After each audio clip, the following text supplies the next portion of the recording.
মৃত্যুর যন্ত্রণা হবে, কিন্তু মুমিনের মৃত্যু যন্ত্রণা হলো যে তার মহব্বত তখন হবে যে আমার মালিকের সাথে আমার মোলাকাতের টাইম হয়েছে। এজন্য মৃত্যু যন্ত্রণা রাসূলুল্লাহ সাল্লাল্লাহু আলাইহি সাল্লামেরও হয়েছে।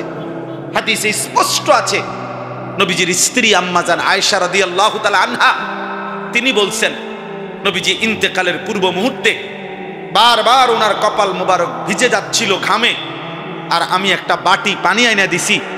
আম্মা জান আয়েশা বলেন, নবী সাল্লাল্লাহু আলাইহি সাল্লাম নিজের ডান হাত মোবারক ওই বাটির পানির মধ্যে ভিজাচ্ছিলেন আর কপাল মুছতেছিলেন আর বলতেছিলেন, আল্লাহুম্মা আইন্নি আলা সাকারাতিল মাউত, আয় মাওলা আমার মৃত্যু যন্ত্রণার এই মুহূর্তে সাহায্য করেন। আল্লাহুম্মা হাফিন আলাইয়া সাকারাতিল মাউত, আয় আল্লাহ আমার মৃত্যু যন্ত্রণা সহজ করে দেন। লা ইলাহা ইল্লাল্লাহ, আল্লাহ আপনি ছাড়া আর কোনো ইলাহ নাই। ইন্নালিল মাউতে সাকারাত, আয় মৃত্যুর বড় যন্ত্রণা। আমি বুঝছি এদ্দুর তিনি তো নিষ্পাপ, তিনি তো আল্লাহর সাক্ষাতেই আছেন, কিন্তু এই কথাগুলো তিনি যেন বলতেছেন, হায় মৃত্যুর বড় যন্ত্রণা। আমার দিল বলে নবী যেন ভাবতেছিলেন, হায় আমার উম্মত সইবে কেন, আমার উম্মত সইবে কেন। আমার মন বলে যে রাসূল সাল্লাল্লাহু আলাইহি সাল্লাম যেন তখন ওইটা ভাবতেছিলেন যে আহা আমার উম্মত সইবে কেমন। আমি তো আমার বন্ধুর কাছে যাচ্ছি, তবুও যদি আমার কাছে এমন মনে হয় যে আমার ঘাম ভিজে যাচ্ছে, আমার কষ্ট হইতেছে, হায় আমার উম্মতের কি হবে, উম্মতের কি হবে। এবার আসেন দোস্ত, তার বিপরীত অংশে মৃত্যু যন্ত্রণা যখন কোনো নাফরমান পাপী, এইটাই আমার মূল বক্তব্য। এটা বললে আমার কথা শেষ হয়ে যাবে ইনশাআল্লাহ। অল্প একটু আমার কিশোর ভাই, আমার যুবক ভাই, তোমরা যারা কোনোদিন ফজরের নামাজ পড়ো না, প্রিয় ভাই তোমাকে বলছি, 5 ওয়াক্ত নামাজ যাদের কপালে নাই আপনাদেরকে বলছি, আহা কোন মুসলমান সুস্থ স্বাভাবিক কোন জীবিত মুসলমান বেনামাজি থাকতে পারে না। যার কপালে সেজদা নাই সে মুসলমান পরিচয় দেওয়ার কোনো অধিকার রাখে না। অধিকার রাখে ওটা তো ইবলিস, তো শয়তান। শয়তান 1 ঘন্টা আগেও ইবলিসকে ইবলিস বলা হতো না, শয়তান ছিল না সে। 1 ঘন্টা আগে 10 মিনিট আগেও এর বলা হইতো ফেরেশতাদের শিক্ষক। কিন্তু যেদিন একটা সেজদা ছুটে গেছে সেদিন আল্লাহ বলছে আজকের থেকে তুই শয়তান। এজন্য সেজদা ছুটে গেলে সে আর ইনসান থাকে না, শয়তান। এই যুবক নিজের পরিচয় মিলায় নে। আল্লাহ বলছে ওয়া ইন্না আলাইকাল লা'নাতা ইলা ইয়াউমিদ্দিন। ইবলিস একটা সেজদা দিলি না তো মনে রাখিস আজকের থেকে নিয়ে কিয়ামত পর্যন্ত তুই নাফরমানের উপরে আমি আল্লাহর লানত লানত লানত। এজন্য যার কপালে সেজদা নাই তার উপরে আল্লাহর লানত লানত লানত লানত লানত তোর উপরে। লানত বলে ভাত তো খাই, ঘুম তো যাই, পেশাব পায়খানা তো করি, হ্যাঁ ঘুম তো আসে, লজ্জাস্থানের চাহিদা তো পূরণ হইতেছে। এই নাফরমান, এগুলা কুত্তারও পূরণ হয়, কুত্তাও খায়, কুত্তাও ঘুমায়, কুত্তাও পেশাব পায়খানা করে, কুত্তারও লজ্জাস্থানের চাহিদা পূরণ হয়, এজন্য কুত্তারও বাচ্চা কাচ্চা হয়।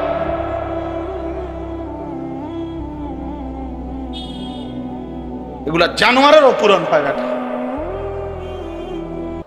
জীবন মানে হুদা ভাত তরকারি, জিন্দিগি মানে শুধু টাকা, হ্যাঁ এরই নাম মুসলমান। জিন্দিগি মানে বিল্ডিং, জিন্দিগি মানে প্রাইভেট কার। প্রাইভেট কারের মধ্যে ইউরোপ আমেরিকার মধ্যে প্রাইভেট কার দিয়ে ছাগল টানে। হ্যাঁ ইউরোপ আমেরিকার মধ্যে 10 তলা বিল্ডিং, 20 তলা বিল্ডিং, সেন্ট্রাল এসি করে, ওগুলোর মধ্যে কুকুর ফালে, শুকর ফালে, ফার্ম ফার্ম। আমাগো সবচেয়ে ধনীর বাড়ির তুনো হ্যাগো ফার্ম আর উন্নত। বুঝেন নাই কথাটা? দুনিয়ায় যদি মাকসাদ হয় তো বেঈমানের দুনিয়া তো বেশি। কথা বলে না কেন? দুনিয়ায় যদি সফলতা হয়, বিল্ডিং এ যদি সফলতা হয় তো বেঈমানের বিল্ডিং তো বেশি। পদ পদবী, দুনিয়ার ক্ষমতা, দুনিয়ার টাকা, এটাই যদি মূল লক্ষ্য উদ্দেশ্য হয় তো তারা তো আমাদের চাইতে সফল না?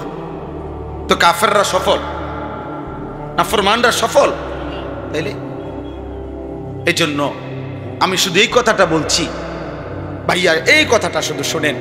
আহা, তাফসীরের মধ্যে একটা ভয়ানক কথা আছে। যদি কেউ এই পৃথিবীতে একটানা 900 বছর হায়াত পেল, কয়শো বছর? 900 বছর যদি কেউ হায়াত পেল, অতঃপর এই 900 বছরে সে আল্লাহর নাফরমানি করছে, চুরি, ডাকাতি, জিনা, ব্যভিচার, মদ, জুয়া, সুদ, ঘুষ, গান, বাদ্য, নাটক, সিনেমা, অশ্লীলতা, বেহায়াপনা, আল্লাহর নাফরমানি, এভাবে কাটাইছে প্রতিদিন একই রকম 900 বছর। কিন্তু এত নাফরমানির পরেও, ধরে নেন বুঝানোর জন্য বলছি, তাফসিরে লিখছে এত নাফরমানির পরেও 900 বছরে কোনোদিন একদিন, 1 ঘন্টা, 1 মিনিট, 1 সেকেন্ড সে কোনোদিন দুঃখ পায় নাই। 900 বছর আনন্দে কাটাইছে, 900 বছরই সে সুখে কাটাইছে, 900 বছরে তার কোনো অসুবিধা হয় নাই, একটা সুইয়ের একটা কাঁটার আঘাতও লাগে নাই, 1 ফোঁটা চোখের পানি পড়ে নাই, একবারের জন্য দুঃখ পায় নাই। এমনও যদি হয়, খোদার কসম, তাফসীরের মধ্যে লিখছে সেই 900 বছর পরে এই নাফরমান, এই পাপী যে 900 বছর সুখে কাটিয়েছে, 900 বছর পরে যখন তার মৃত্যুর সময় আসবে, আর এই মৃত্যুর যন্ত্রণা সাকরাতুল মউত যখন শুরু হবে, আল্লাহর কসম যুবক, খোদার কসম বাপ, আহা, তখন লিখছে কিতাবে যে 1 সেকেন্ডের মৃত্যু যন্ত্রণা, প্রথম সেকেন্ডেই মৃত্যুর যন্ত্রণা তার 900 বছরের সুখ 1 নিমিষে ভুলায়। তার আর কোনোদিন মনে পড়বে না সে জীবনে কোনোদিন হাসছে কিনা।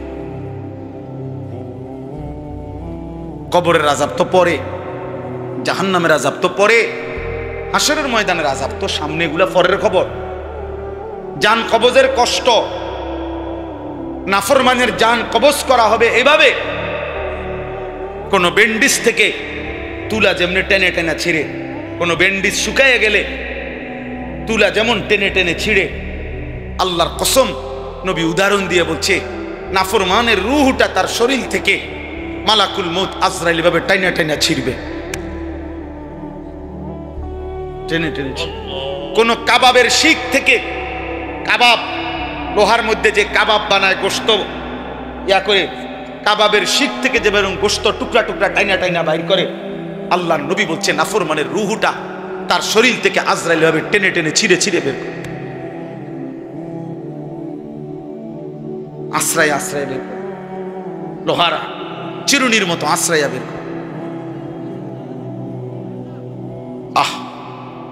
হযরত কাবে আহবার বলছে, কোন মানুষের প্রত্যেকটা লোমের কূপ, এই যে প্রত্যেকটা পশমের গোড়ায় যদি একটা একটা বিষাক্ত এমন একটা ডাল, যে ডালের মধ্যে এত কাঁটা, যে কোনো মানুষের মধ্যে যতগুলো পশমের গোড়া আছে, প্রত্যেকটা পশমের গোড়ায় একটা একটা কাঁটা, ওই ডালটা এভাবে চাপ দিয়া ধরছে যে এই সবগুলো বিষাক্ত কাঁটা তার দেহের শিরায় শিরায় প্রতিটায় ঢুকে গেছে।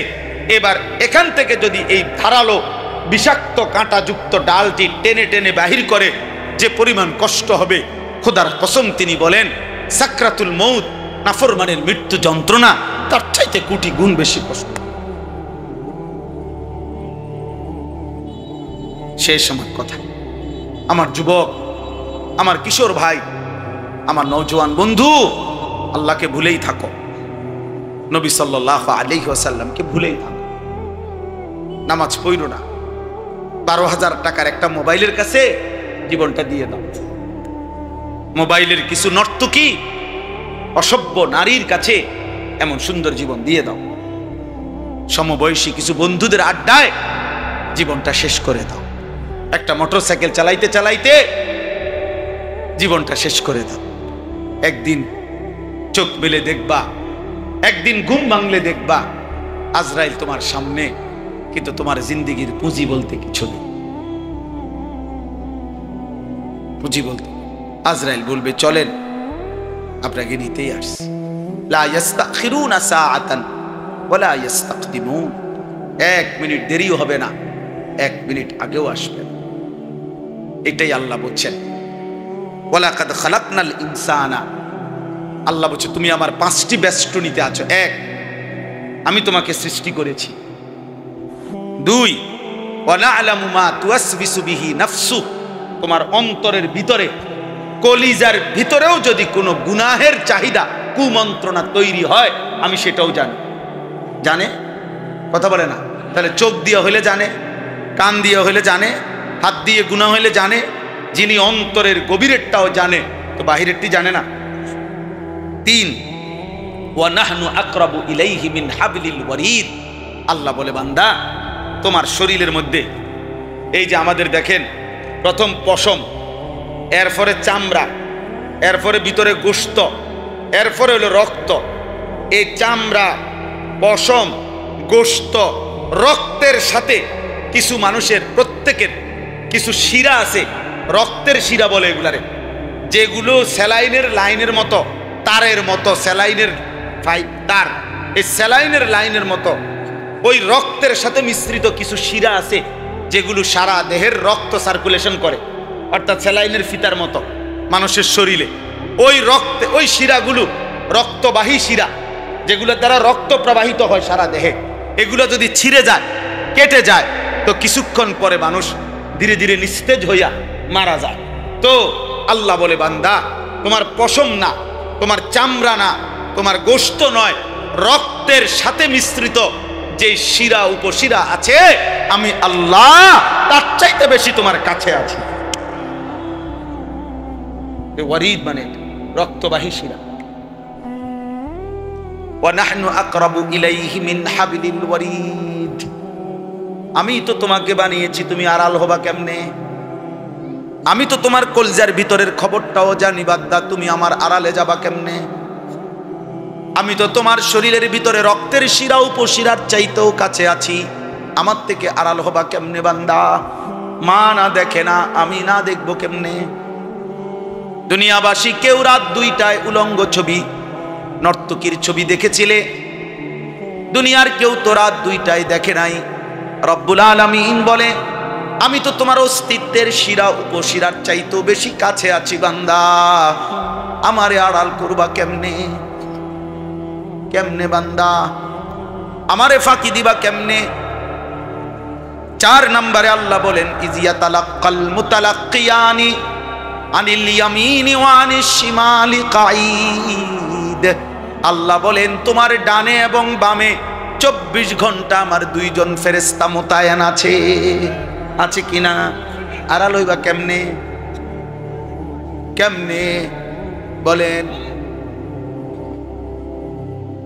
বুঝেন নাই? কেমনে আড়াল? ফেরেশতারে সরাইবা কেমনে বন্ধু? লাইটে না নিবাইলা, ফেরেশতারে সরাও।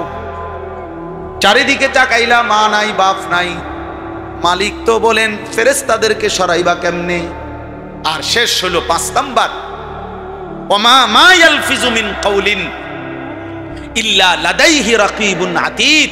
আল্লাহ বলে, তোমার এই 2 ঠোঁটের মাঝখান দিয়া যা কিছু কথা বের হয়, যত শব্দ, যত উচ্চারণ, ভালো কিংবা মন্দ, উপকারী কিংবা অপকারী, জিকির কিংবা গালি, যা বাইর হয়, যা বাইর হয়, যা বাইর হয়, আমার আরেকজন ফেরেশতা 24 ঘন্টা তোমার এই জবানের উচ্চারণগুলো আলাদা লিখছে।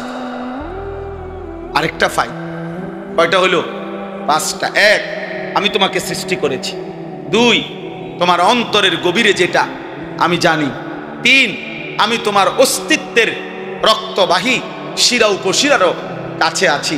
4, আমার 2 জন ফেরেশতা তোমার ডানে বামে। 5, আমার আরেকজন ফেরেশতা তোমার জবানের কথাগুলো, উচ্চারণগুলো লিখে রাখছে। এই অবস্থায় এবার তুমি সজাগ থাকো আর ঘুমে থাকো, মনে থাকুক অথবা না থাকুক, বুঝো কিংবা না বুঝো, সেজদা দাও আর কুফরি করো, নাফরমানি করো, মদ খাও আর জুয়া খেলো, গাঁজা খাও আর ফুটটা খাও, বাবা খাও আর ডাইল খাও, সুদ খাও আর কিস্তি নাও, হালাল খাও আর হারাম খাও। আল্লাহ বলেন, আবার সেজদা করো আর বন্দেগী করো, জিকির করো আর তাসবিহ পড়ো। ওয়াজাআত সাকরাতুল মাউত বিল হক, এরই মুহূর্তে এই অবস্থায় এই বেষ্টনীর মধ্যে রাইখেই তোমার মৃত্যু যন্ত্রণা সত্য সত্য এসে যাবে, মানে তোমাকে মরতেই হবে। যালিকা মা কুনতা মিনহু তাহিদ, এই মৃত্যু থেকেই তুমি গত 60 বছর, গত 40 বছর পলায়ন করতে চেয়েছিলে, তুমি মরতে চাইছিলে না, কিন্তু আজ তো সেই মৃত্যু এসেই গেল। আজ তামাই বা কেন? তুমি না অনেক সালাত, এখন বাঁচো না কেন? কোরআন শরীফে আছে সূরা ওয়াকিয়াতে, তারজিউনাহা ইন কুনতুম সাদিকিন। আল্লাহ বলেন প্রত্যেক মৃত ব্যক্তির আত্মীয় স্বজনকে বলছে, হে মৃত ব্যক্তির আত্মীয় স্বজনরা, তোমাদের যদি কারো হিম্মত হয় তাহলে তোমাদের এই স্বজনকে মৃত্যু থেকে ফিরিয়ে আনো, তার রুহু তার আপন জায়গায় দিয়ে দাও। তারজিউনাহা, আরে ফিরে আনো। আনো না? সম্ভব? কথা বলে না সম্ভব। অতএব বাপ, আমার কথা শেষ। 1 নম্বর কথা হলো, যুবক ভাই, কিশোর ভাই, নামাজ পড়ো, 5 ওয়াক্ত নামাজ পড়ো, ফজরের নামাজ পড়ো, জীবনটা সুন্দর করো। নারী, ছবি, মোবাইল, অশ্লীল দৃশ্যে এমন সুন্দর জীবন নষ্ট করো। মাঝ বয়সী যারা উপার্জন করেন, কামাই, বাজারের ব্যবসায়ী হন আর চাকরিজীবী হন, যে যা উপার্জন করেন, আল্লাহ দোহাই হারাম রোজগার করেন। সুদের টাকা, কিস্তির টাকা, লোনের টাকা, হারামের টাকা নিয়েন না বাপ, নিয়েন না। অভাব দূর করতে পারতেন না, আমনে মরার পরেও জিভুতের বাজারের প্রয়োজন থাইকা যাবে।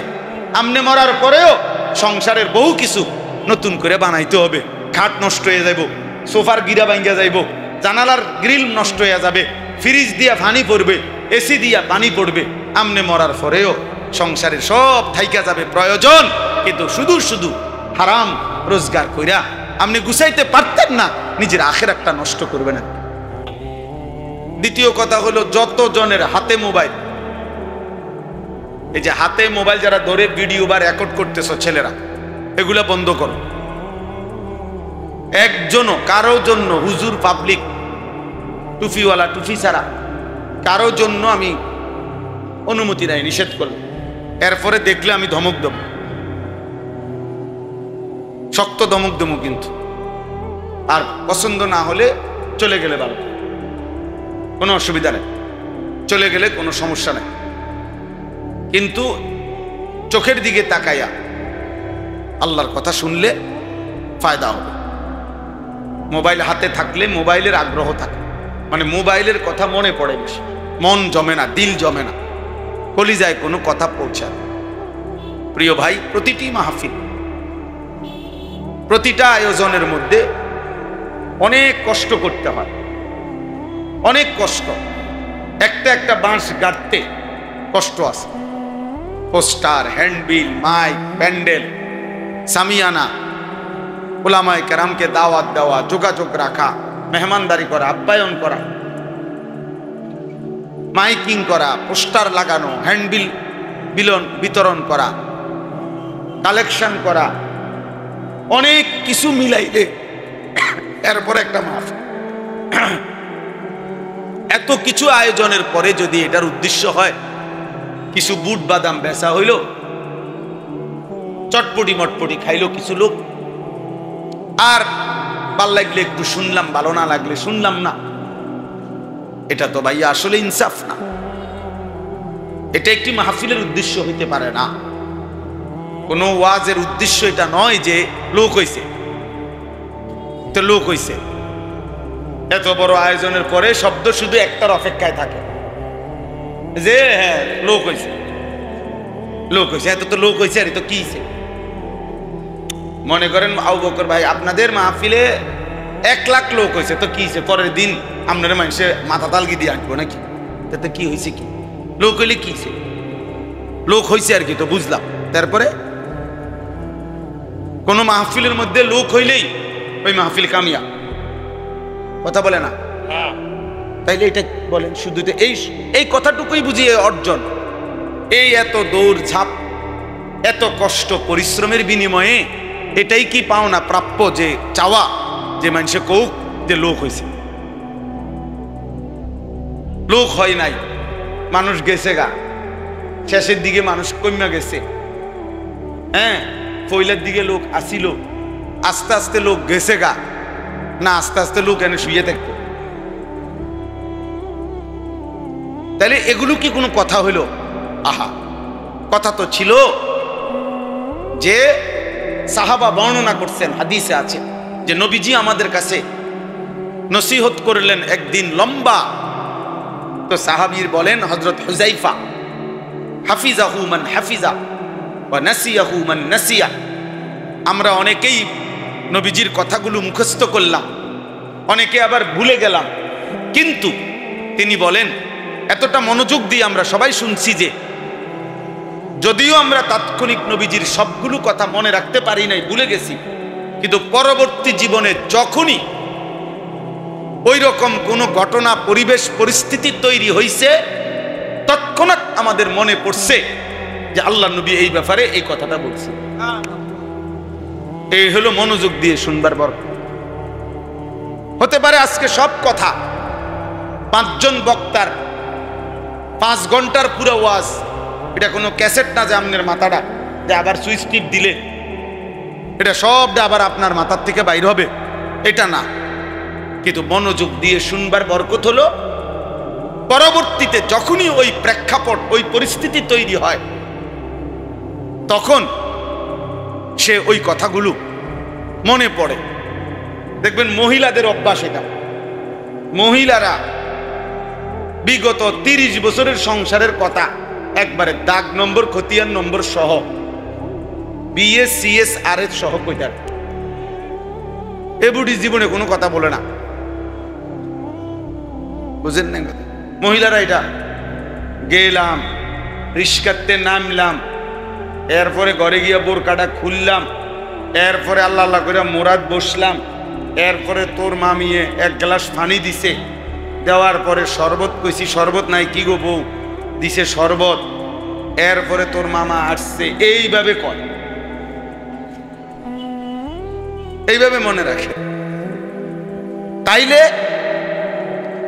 প্রিয় ভাই, প্রিয় বাবা, আমার উদ্দেশ্য হলো আজকের শুধু কথাটা না, আমার শুধু ওয়াজটা না, বরঞ্চ যার বিবেক আছে, আমি আগেই বলছি সংখ্যা কোনো বিষয়, একজন শুনুন, কোনো অসুবিধা নেই। এক আল্লাহর বান্দা যদি খোদার কসম শুনে আর তার যদি কিছুটা অনুভূতি জাগে, তাহলে এই মাহফিল সার্থক। মানুষ তো হইছে 10 লাখ, কেউ বুট খাইছে, কেউ বাদাম খাইছে, কেউ বন খাইছে, কেউ বেলুন কিনছে, কেউ ফুটকা কিনছে, কেউ চটপুটি খাইছে, কেউ খেলনার জিনিস কিনছে, কেউ বিড়ি খাইছে, সিগারেট খাইছে, কেউ টান দিছে আর দৌড় দিয়ে গিয়া কতক্ষণ সুর শুনে গেছে, কেউ চিৎকার দিয়ে উঠছে আর স্লোগান দিছে আর কিরে লাগছে মনে হয় মারামারি কই দিছে, দৌড় আইয়া রং সাইয়া আবার গেছে গা। তো এই কি মাহফিল? এই কি বয়ান? এই মাকসাদ সাহাবায়ে কেরাম সংরক্ষণ করছে। হাদিসের মধ্যে আছে, হযরত ইরবাজ ইবনে সারিয়া রাদিয়াল্লাহু তাআলা আনহু বলেন, নবীজি একদিন আমাদের মাঝে এমন ওয়াজ করলেন, ওয়াজের ফলে আমাদের প্রত্যেকের চোখ দিয়ে পানি পড়তে লাগলো, আমাদের অন্তর, কলিজা আল্লাহর ভয়ে কাঁপতে শুরু করলো। জারাফাত মিনহাল উয়ুন ওয়া ওয়াজিলাত মিনহাল কুলুব। হযরত ইরবাজ বলেন, তখন আমরা নবীজি বয়ান শেষ করে ফেললেন, কথা শেষ করলেন, কিন্তু আমরা কাঁদতেছিলাম আর বলতেছিলাম, ইয়া রাসূলুল্লাহ, আপনি আমাদেরকে যদি আরেকটু বলতেন, আমাদেরকে যদি আরেকটু বলতেন। তো আল্লাহর নবী সাল্লাল্লাহু আলাইহি ওয়াসাল্লাম আবার পুনরায় আবার শুরু করছেন, আবার নসিহত করছেন, আবার ওয়াজ করছেন, পুনরায় আরো কথা বলছেন। তাইলে সাহাবায়ে কেরাম উপলব্ধি করতেন, চোখ দিয়ে পানি পড়তো, অন্তর আল্লাহর ভয়ে কাঁপতে শুরু করত। আগের দিনের বাপ চাচারাও, বয়স্করাও এমনই ছিলেন। ওয়াজ তো শুনছেন অল্প, এক সিজনে 2-4-10 গ্রামে 2-4টা মাহফিল হইতো, কিন্তু শুই না পরের দিন একে অপরকে বলতেন, কি কইল হুজুরের কথাটা, আহারে কি কইল, কথাটা কেমন কইল। বউর কাছে বলতো, ঘরওয়ালাদের কাছে বলতো, মানে কিছুটা হইলেও এটা উপলব্ধি করে চর্চা করতো নিজেদের মধ্যে। কিন্তু এখন আর কারো মুখে কি শুনে গেল, কারে বলল, আহা, কোনো শব্দ নাই। চাচার মুখেও কোনো কথা নাই, দাদার মুখেও কোনো কথা নাই, বাপের মুখেও কোনো কথা নাই, কারো মুখে কোন, সবাই নীরব দর্শক, সবাই তাকায় তাকায় দেখতেছে। যার মন চায় 2-4 রাকাত নামাজ পড়ে, যার মন চায় চোখের সামনে আপন ছেলে, আপন ভাই, আপন ভাতিজা, আপন মেয়ে, আপন স্ত্রী জাহান্নামের দিকে দৌড়তেছে। নারী, ছবি, মোবাইল, জিনা, ব্যভিচার। আপন ছেলে ঘরে ঘুমায় পাশের রুমে, বাবা জীবিত, মা জীবিত। 365 দিনে খোদার 1 বছরে কোনোদিন এই হাইওয়ান ফজরের নামাজ পড়ে নাই। বাপের কোনো শব্দ নাই, মার কোনো আহাজারি নাই, কারো কোনো টেনশন নাই যে এর হবেটা কি ভবিষ্যৎ, এর হবেটা। স্বাভাবিকভাবে বিড়ি খাইতেছে, সিগারেট খাইতেছে, হাসতে হাসতে গালি দিতেছে। আবার একজনে গালি দিলে অন্যরা হাসতেছে, হ্যাঁ ক, কষাইয়া ক। আহা, এই জীবন মুসলমানের, এই জিন্দেগি মুসলমানের। এই ছিল কথা ভাইয়া। আমরা কি মরব না? আমাদের কি কবর হবে না? আমাদের কি মৃত্যু নাই? আমাদের কি চলে যেতে হবে না? এই হাসি, আনন্দ, এই উল্লাস, এই সম্পদ নিয়ে কাড়াকাড়ি, এই উপার্জনের এই পাগলা নেশা, রাত নাই, দিন নাই, সকাল নাই, দুপুর নাই। আহা, এরপরে কি কবরে যাইতে হবে না? আল্লাহকুমুত তাকাসুর হাত্তা যুরতুমুল মাকাবির। আল্লাহ তাআলা বলে, বান্দা, দুনিয়ার নেশা তো তোমাদেরকে ব্যস্ত বানিয়ে ফেললো, দুনিয়া বাড়ানোর নেশা তো তোমাদেরকে ভুলিয়ে দিল আখিরাত।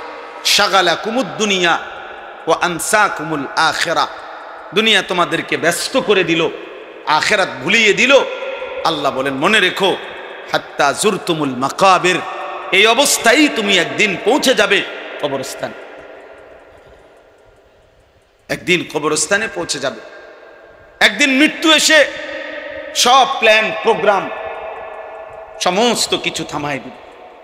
দোকানও থাকবে, ট্রাকে হয়তো মালও থাকবে,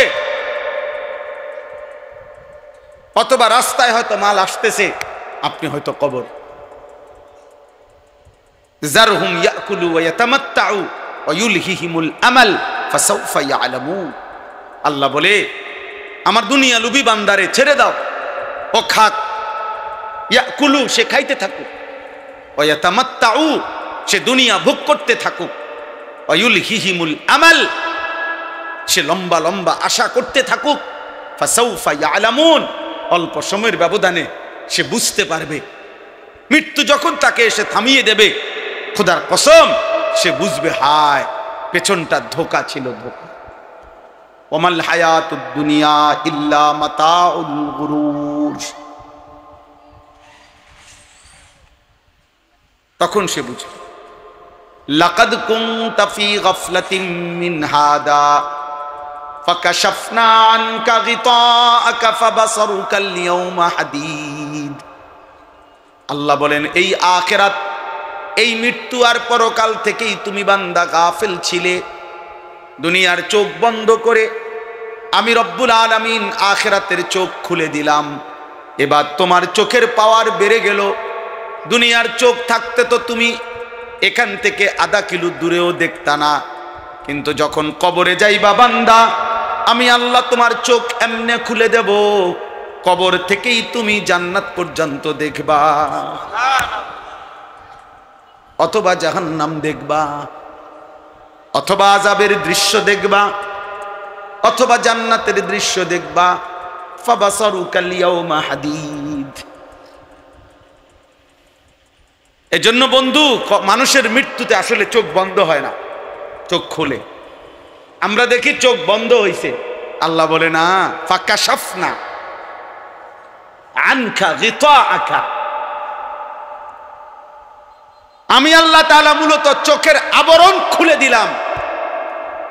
তুমি দেখছো চোখ বন্ধ হইছে, অর্থাৎ ছোট্ট এই দুনিয়া এখান থেকে চোখটা আড়াল করে দিয়ে অনন্তকালের লম্বা আখিরাত তার চোখের সামনে খুলে দিলাম। এবার সে কবর থেকেই জান্নাত দেখে, কবর থেকেই জাহান্নাম দেখে। নাফরমান কবর থেকেই জাহান্নামের আযাব দেখবে।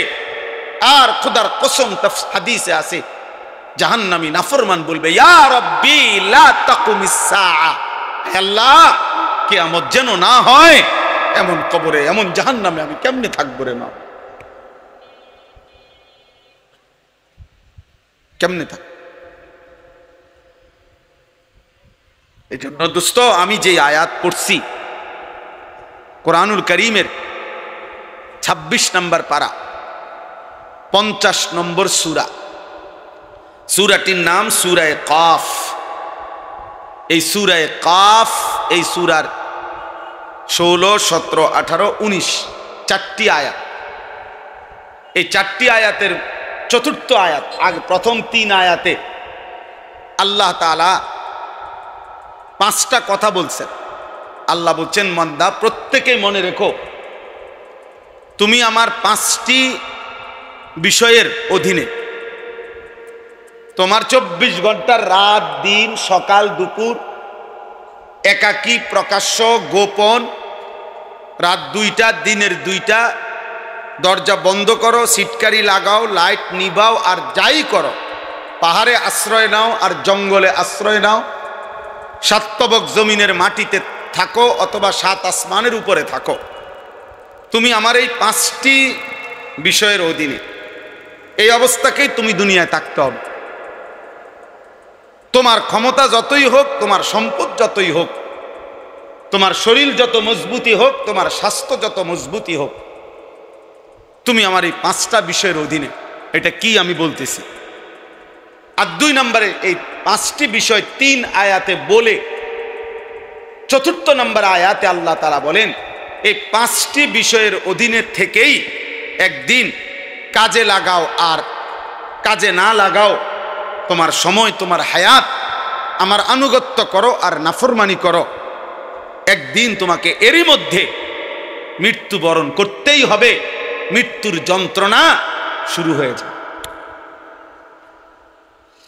তুমি যদি আমল করতে করতে আব্দুল কাদের জিলানীও হয়ে যাও, তারপরও তোমাকে মরতে হবে। তুমি যদি নাফরমানি করতে করতে ফেরাউন নমরুদ হয়ে যাও, তবুও মরতেই হবে। এক অনিবার্য সত্য, এক চিরন্তন বাস্তবতা, এর নাম হলো মৌত। এটা আল্লাহ এখানে বলছে, মৃত্যু। আর মৃত্যুর প্রথম অংশ, একেবারে মৌতের প্রথম অংশ, উদ্বোধন, শুরু সাকরাতুল মাউত। প্রত্যেক মানুষের অনুগত কিংবা অবাধ্য, একেবারে পৃথিবীর সর্বশ্রেষ্ঠ রাসূল নবী মুহাম্মদ সাল্লাল্লাহু আলাইহি সাল্লাম, আর পৃথিবীর সবচেয়ে বড় কাফের যারা, তারাও মানে অনুগত কিংবা অবাধ্য, ইমানদার কিংবা নাফরমান, প্রত্যেককেই কোরআনের ভাষায়, হাদিসের ভাষায় সাকরাতুল মাউত, মৃত্যুর যন্ত্রণা ভোগ করতে হবে। মৃত্যুর যন্ত্রণা ভোগ করতে হয়েছে এবং হবে। মৃত্যুর যন্ত্রণা থেকে মুক্তি নাই কারো, মুমিনেরও না, বেঈমানেরও না, নবীরও না, উম্মতেরও না, সকলের মৃত্যু যন্ত্রণা। কিন্তু মৃত্যু যন্ত্রণার মধ্যে পার্থক্য আছে, সেটা বলতেছি, কিন্তু প্রথম আগে এটা মনে রাখবে,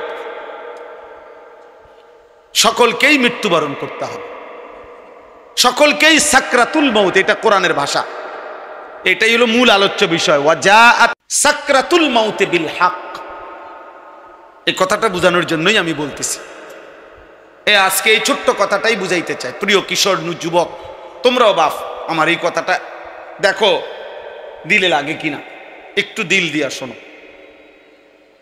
মৃত্যুর যন্ত্রণা, মৃত্যুবরণ করতেই হবে, এই পৃথিবী ছেড়ে দিতেই হবে। হাসলেও মরবেন, কাঁদলেও মরবেন, সুখে থাকলেও মরে যাবেন, দুঃখে থাকলেও মরে যাবেন। রাজপ্রাসাদের অট্টালিকা যে থাকে তারও মৃত্যু হবে, জীর্ণ কুটির কুড়ে ঘরে যে থাকে তারও কি হবে? মৃত্যু। জীবনে যে কোনোদিন দুঃখ দেখে নাই সেও মরে যাবে, জীবনে যে কোনোদিন সুখ দেখে নাই সেও কি মরে যাবে, যে কোনোদিন কাঁদে নাই সেও মরে যাবে, যে কোনোদিন হাসে নাই সেও কি করে যাবে? আমি বুঝি বা না বুঝি, খেয়াল থাকলেও মরে যাবেন, খেয়াল না থাকলেও মরে যাবেন, মনে থাকলেও মরে যাবেন, মনে না থাকলেও মরে যাবেন, কাজে লাগাইলেও মরে যাবেন, নষ্ট করে দিলে হায়াত তাও মরে যাবে। কিশোর যুবক বন্ধু, মনে রাখো বাপ, প্রত্যেক রাতই ভোর হয়, বাসর রাতও ভোর হয়, ফাঁসির রাতও ভোর হয়। তাহাজ্জুদের নামাজ যে বান্দা পড়ে তার রাতও ভোর হয়। মদের আড্ডা, জুয়ার আড্ডা, নারীর আড্ডা, উলঙ্গ ছবির আড্ডায়, মোবাইলের আড্ডায় যেই হাইওয়ান, যেই চতুষ্পদ জন্তু, মানুষ নামের যেই জানোয়ার রাত কাটায়, ওরও ভোর,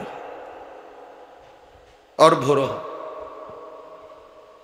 কোনো রাতই থাকবে না কারোর জন্যই না। আল্লাহ নবী সাল্লাল্লাহু আলাইহি সাল্লাম, নবীজির একজন ছেলে ইন্তেকাল করছিলেন, আমাদের নবীর সাল্লাল্লাহু আলাইহি ওয়াসাল্লাম। তো সেদিন আকাশে চন্দ্রগ্রহণ লাগছে ঘটনাচক্রে। তো অনেক মুসলমান পরস্পর বলা বলি করতে লাগছিল যে নবীজির সন্তানের ইন্তেকালের বিরহে আকাশের চন্দ্রগ্রহণ লাগছে।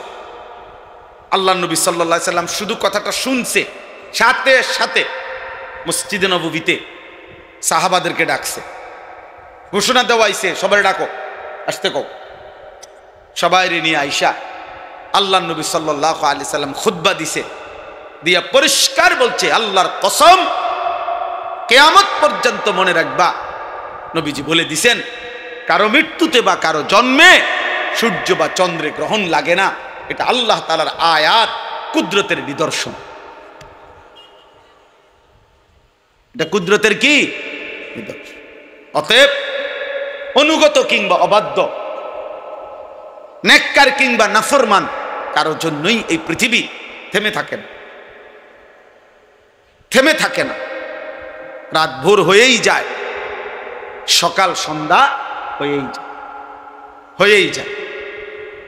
অতএব দোস্ত আমার, মৃত্যু এক চূড়ান্ত সত্য।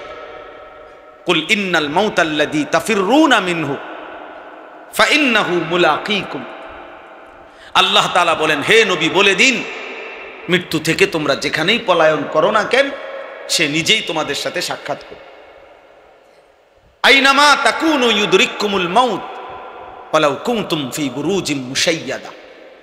আল্লাহ তাআলা বলেন, তুমি যদি এমন একটি প্রাচীর দেওয়ালের ভিতরে আশ্রয় নাও, যেই দেওয়াল এত উঁচা, যেই উঁচা দিয়া ভিতরে ঢুকবার কোনো টপকাইয়া ঢুকবার সুযোগ নাই, এবং যেই দেয়ালের একটি ছিদ্রও নাই, তাহলে কোনো ছিদ্র দিয়েও ঢুকবার জায়গা নাই, উপর দিয়েও ঢুকবার জায়গা নাই, এমন সুউচ্চ নিশ্ছিদ্র প্রাচীরের মধ্যেও যদি আশ্রয় নাও, আল্লাহ বলছেন মৃত্যু তোমার সেখানেই পৌঁছবে। আল্লাহ তাআলা বলছেন, কুল্লু নাফসিন যায়িকাতুল মাউত। এটা জানে না, এই কথাইটা এমন কোনো মুসলমানের, এই কদ্দুর কথা সবাই জানে না। প্রত্যেককেই মৃত্যুর স্বাদ গ্রহণ করতে হবে, এই কথাটা আর কখনো শুনেন নাই? নবী সাল্লাল্লাহু আলাইহি সাল্লামকে বলছেন, ইন্নাকা মাইয়িতুন ওয়া ইন্নাহুম মাইয়িতুন। বন্ধু, আপনাকেও মৃত্যুবরণ করতে হবে, আপনার সমস্ত উম্মতকেও মৃত্যুবরণ করতে হবে। আল্লাহ নবীকে বলছেন, আল্লাহ কোরআনে বলছেন সাহাবাদেরকে, ওমা মুহাম্মাদুন ইল্লা রাসূল কাদ খালাত মিন ক্বাবলিহির রুসুল আফা ইম্মাতা আও কুতিলান কালাবতুম আলা আকাবিকুম। আল্লাহ তাআলা বলেন, আমার বন্ধু মুহাম্মদ সাল্লাল্লাহু আলাইহি সাল্লাম, তিনি তো একজন রাসূল, তার পূর্বেও তো আমার রাসূল ছিল। মর্যাদার মধ্যে তারতম্য আছে, কিন্তু রাসূল তো ছিল। মানে নবীদের মধ্যে মর্যাদার কি আছে? তারতম্য আছে। তিনি শ্রেষ্ঠ, কিন্তু তিনি রাসূল তো, কথা বলে না। তার পূর্বে রাসূল ছিল তো, হ্যাঁ। আল্লাহ বলেন, তো আমার এই প্রিয় রাসূল যদি মৃত্যুবরণ করে অথবা শহীদ হয়ে যায়, তাহলে কি তোমরা আমার দিন ছেড়ে দিবা? আল্লাহ জিজ্ঞেস করছে, ইনকালাবতুম আলা আকাবিকুম, তাহলে কি তোমরা আবার কুফরি করবা, আবার মূর্তি পূজা শুরু করে দিবা?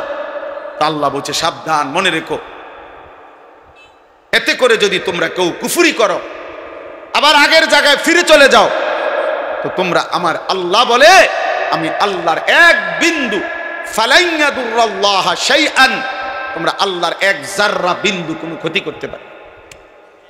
ওয়া ইয়ানখালিব আলা আকিবাই, আল্লাহর কোনো ক্ষতি করতে পারবে না। আল্লাহুস সামাদ, আল্লাহ কারো মুখাপেক্ষী নন, সব মখলুক আল্লাহর মুখাপেক্ষী, আল্লাহর মুখাপেক্ষী। তিনি সামাদ। সামাদ মানে হলো যিনি কারো মুখাপেক্ষী নন, সব যার মুখাপেক্ষী। লা ইয়াহতাজু ইলা শাইইন ওয়া কুল্লু শাইইন মুহতাজুন ইলাইহি, এটা হলো আল্লাহ। তাইলে বাপ এরকম বহুভাবে আয়াতে আল্লাহ তাআলা কোরআনুল কারীমে অগণিতবার এই কথাটা বলছে, বান্দা ওয়া ইলাইহি তুরজাউন, তোমাদেরকে আমার কাছে ফিরে আসতে হবে। ইলাল্লাহি মারজিউকুম জামিআ, তোমরা সকলেই আল্লাহর কাছে ফিরে আসতে হবে।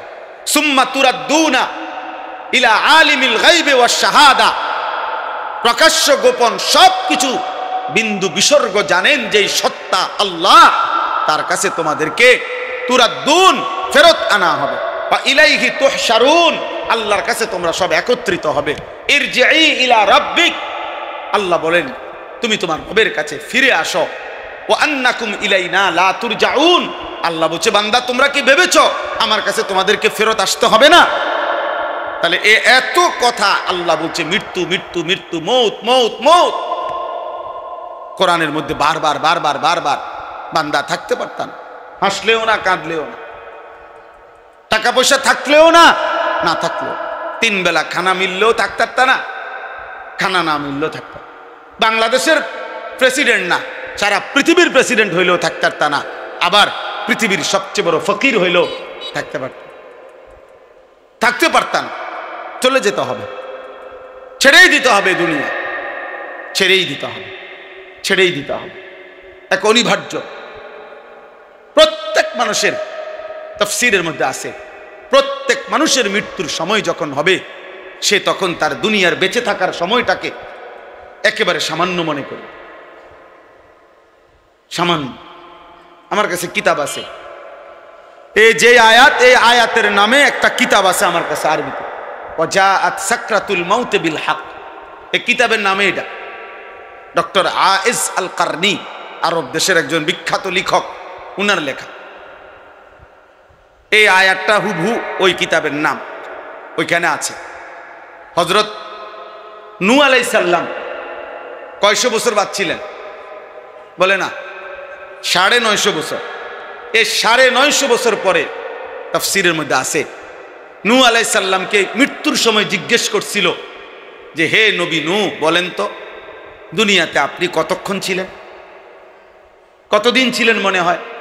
মৃত্যুর মুহূর্তে হযরত নূহ আলাইহিস সালাম বলতেছিলেন, শোনো, একটা লোকের একটা ছোট্ট ঘর ছিল, যেই ঘরের 2টা দরজা, এই দরজা দিয়ে ঢোকে আর এই দরজাটা দিয়ে বাইর হয়। এরকম একটি ছোট্ট ঘর যার 2টি দরজা, লাহু বাবান, যার 2টি দরজা, এক দরজা দিয়ে ঢোকে আরেক দরজা দিয়ে বের হয়। উনি বলেন, আল্লাহর কসম, আমার মৃত্যুর মুহূর্তে এখন মনে হচ্ছে আমি যেন 950 বছর ওই ছোট্ট ঘরের এই দরজা দিয়ে ঢুকছি আর এদিক দিয়ে বাইরে।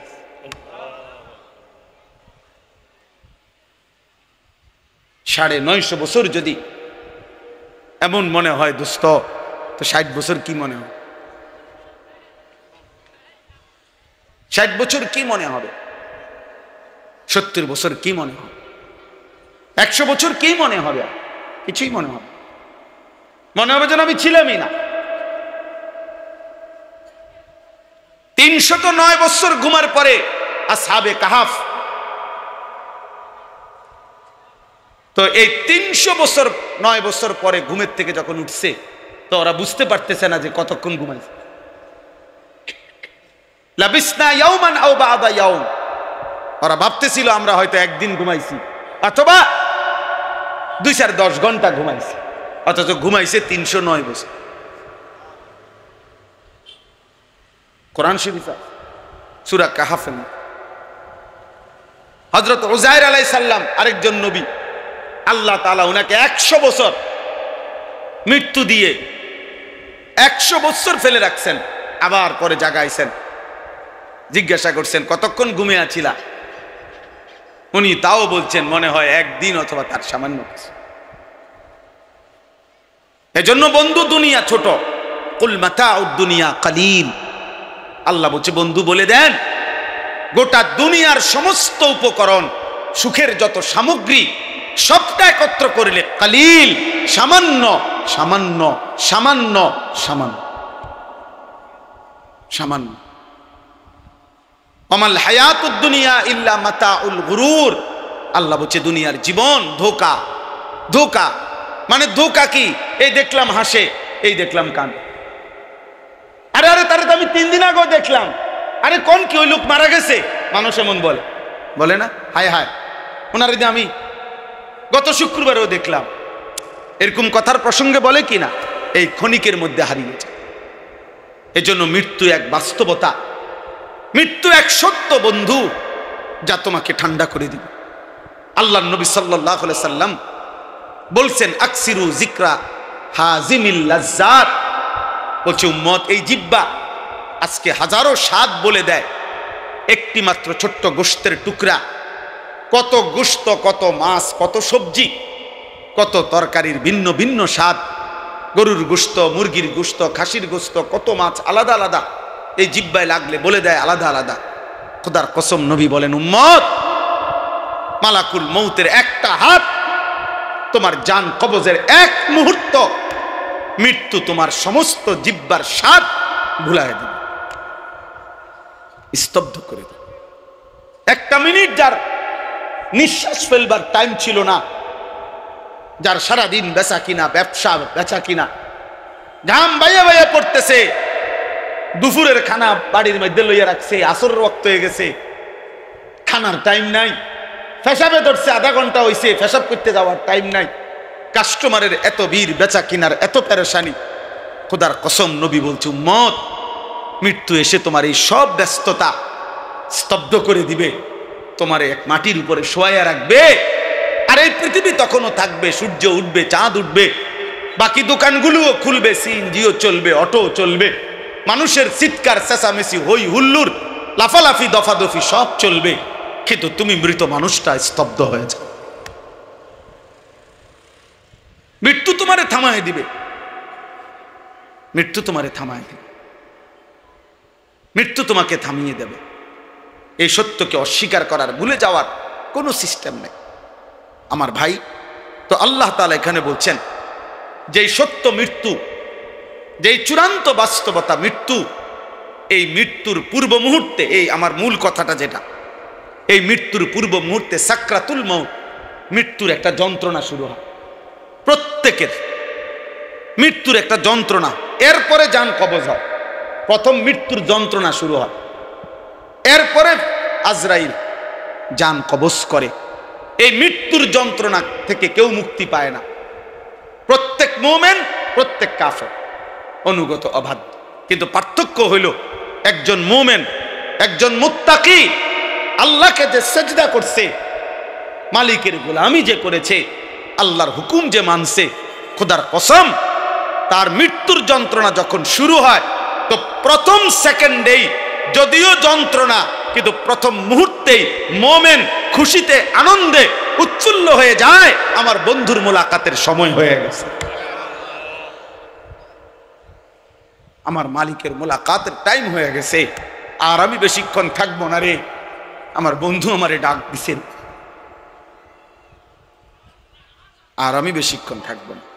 আল মাউতু জাসরুন ইউসিলুল হাবিব ইলাল হাবিব। ইমাম কুরতুবী রাহমাতুল্লাহ আলাইহি লিখছে, মৃত্যু হলো একটি পোল মুমিনের জন্য, একটি সাঁকো, একটি ব্রিজ, যেই ব্রিজের এই পারে দাঁড়িয়ে আছে একজন বন্ধু, ওই পারে দাঁড়িয়ে আছে একজন বন্ধু। এই পারের বন্ধুর নাম মুমিন মুত্তাকি, ওই পারের বন্ধুর নাম মহান আল্লাহ। ওই পারের বন্ধু এ পারের বন্ধুকে হাত দিয়া রাখতেছে, ব্রিজটা পার হয়ে আয়সা পড়ো না। এই ব্রিজটাই হলো মৌত।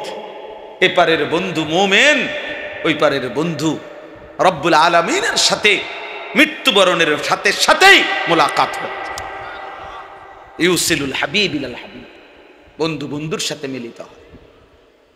হযরত ইব্রাহিম আলাইহিস সালাম, ইমাম কুরতুবী রাহমাতুল্লাহ আলাইহি এই ঘটনাও লিখছেন। ইব্রাহিম আলাইহিস সালামের মৃত্যুর সময়, ইব্রাহিম আলাইহিস সালাম যে আল্লাহর বন্ধু ছিলেন এটা জানেন? কথা বলে না। ইব্রাহিম কি ছিলেন? খলিল। কার? আল্লাহর বন্ধু। খলিলুল্লাহ মানে কি? বন্ধু। তো আজরাইল যখন ইব্রাহিম আলাইহিস সালামের মৃত্যুর সময় উনার জান কবজ করতে আসছে, তো আমি নিজে আরবি কিতাবে আত-তাযকিরা ফি আহওয়ালিল মাউতা ওয়া উমুরিল আখিরা এই কিতাবে পড়ছি। ইব্রাহিম আলাইহিস সালাম তখন বললেন আজরাইলকে, আজরাইল আয়েশা বলছে, হে নবী ইব্রাহিম, আপনি যদি অনুমতি দেন আপনার জান কবজ করব। মূলত তা হাদিসের মধ্যে আছে, পরিষ্কার বিশুদ্ধ হাদিস। আমাদের নবী সাল্লাল্লাহু আলাইহি সাল্লাম বলেছেন প্রত্যেক নবীকে জান কবজের পূর্বে জানানো হয়। এটা নবীদের আলাদা বৈশিষ্ট্য। নবীদেরকে না জানিয়ে রূহ কবজ করা হয় না। এজন্য সব নবীকেই আজরাইল জানাইছে যে এই মুহূর্তে আপনার জান কবজের সময়। এটা আল্লাহরই কুদরত। তো আমাদের নবী সাল্লাল্লাহু আলাইহি ওয়াসাল্লাম বর্ণনা করেন যে এই ইব্রাহিমের কাছে যখন আজরাইল গেছে, ইব্রাহিম নবী, তো আজরাইলকে ইব্রাহিম আলাইহিস সালাম বলছে, হে মালাকুল মউত আজরাইল, আমার আল্লাহর কাছে আমার একটা প্রশ্ন আছে, তুমি আগে এটা জিগাইয়াও, তারপরে আমার জান কবজ পরে। বলছে কি প্রশ্ন বলেন? আল্লাহকে গিয়া বলবা যে আপনার বন্ধু ইব্রাহিম জানতে চেয়েছে আয়াকবিজুল খলিল রুহা খলিলিহি, কোন বন্ধু কি বন্ধুর জান কবজ করে? এটা কি ঠিক? এটা কোনো কথা হইলো? বন্ধু বুঝি বন্ধুরে মাইরালা? তা আমি না বলে ওনার বন্ধু, তো এখন উনি বলতেছে আমারে জান কবজ করে ফেলবে, এটা কেমন বন্ধু? আয়াকবিজুল খলিলু রুহা খলিলিহি, কবজ, বন্ধু কি বন্ধুর রূহ কবজ করে? বন্ধু বন্ধুরে মেরে ফেলে? আজরাইল কয় আচ্ছা ঠিকই তো কথা, এটা জিগাই। তা আল্লাহ তাআলার কাছে গিয়া বলছে, ইয়া রাব্বি আনতা আ'লামু মিন, আমার চাইতে তো আপনি ভালো জানেন কি বলছে ইব্রাহিম, আপনি উত্তর দেন। আল্লাহ শুনছে না কথাইটা? তো আল্লাহ বললেন, আজরাইল আমিও একটা প্রশ্ন করছি ইব্রাহিমের কাছে, তুমি এটা গিয়া কও, দেখো এরপরে কি বলে। তোমার এই কথার জবাবে, ইব্রাহিমের এই প্রশ্নের জবাবে আমি একটি প্রশ্ন করছি, এবার দেখো ইব্রাহিম কি বলে। সুবহানাল্লাহ। আল্লাহ তাআলা বললেন, আজরাইল আমার বন্ধু ইব্রাহিমকে গিয়া জিজ্ঞেস করবা, আয়াকরাহুল খলিলু লিকা খলিলিহি, কোন বন্ধু কি বন্ধুর সাক্ষাৎ মোলাকাত পছন্দ করে না? তাহলে বন্ধু কি বন্ধুর সাক্ষাৎ চায় না? ইব্রাহিম আলাইহিস সালাম বলে, কয় খিরে, হায় হায়, এটা তো আসলে মৌত না, এ তো আমার পরম বন্ধুর মোলাকাত।